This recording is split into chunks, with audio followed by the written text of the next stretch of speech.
Abay, simulan na natin kaagad ang pagluluto.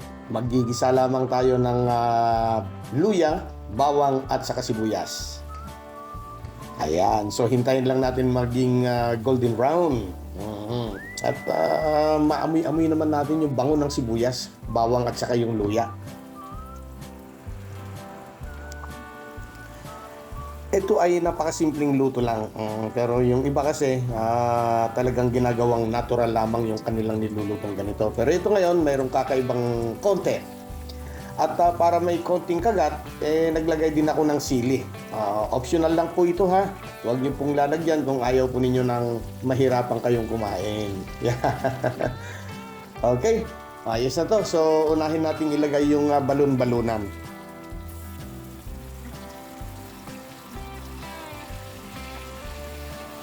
Ayan. So, isasangkot siya natin itong balon-balunan ng mga 5 minutes sa mahinang apoy lang.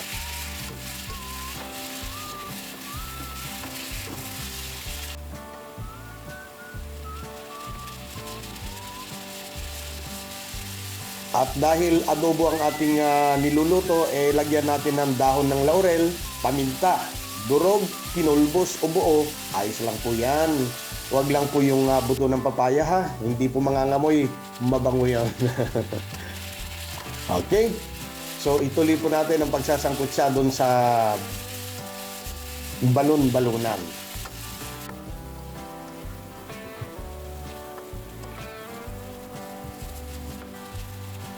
At palagay ko okay na to.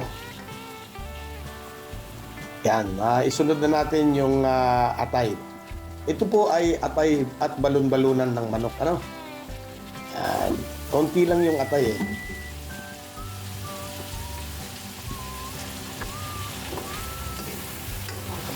Okay, tuloy natin ang pagsasangkot siya. Huwag kayong mag-alala, hindi naman po nadudurog yan. Ano? Inuna ko lamang po yung balon-balunan dahil medyo may konting katigasan. So, eto, okay na to. Pwede na tayong maglagay po dito ng toyo, suka, at idagdag natin yung sabaw po ng pineapple chunks.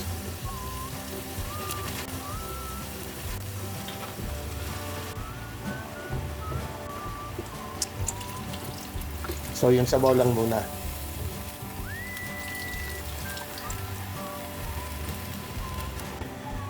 Ayan.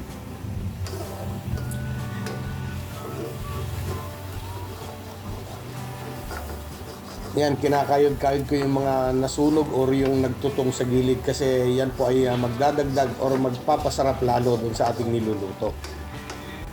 Takpan natin ito hanggang medyo matuyuan lang. Boom! Okay, dito kulang pa sa lambot. Sigurado ako. Kulang pa sa lambot yung balon-balunan kaya ako po ay maglalagay ng kaunting tubig lang.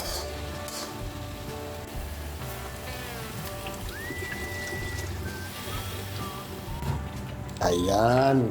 Dagdag sarap at aroma, lagyan na rin natin ng siling haba. Saka isunod na natin yung pineapple chunks.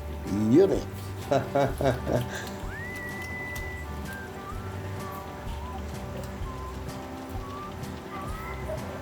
Ayaw pa umalis sa lata. Yan.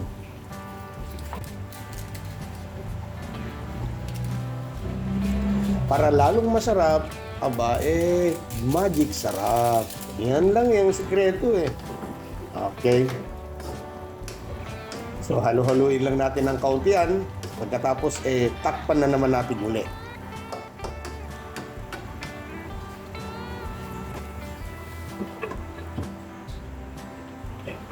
Yan, hanggang matuyuan na yan.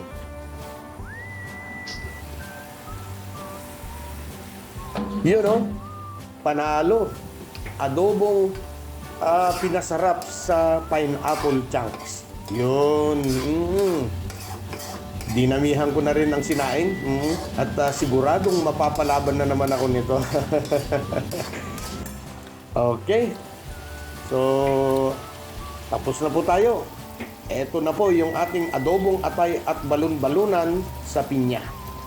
Yan. Muli, maraming salamat sa panonood. See you again next video. Ito po ang inyong kaibigan, Panlasang Ilocano.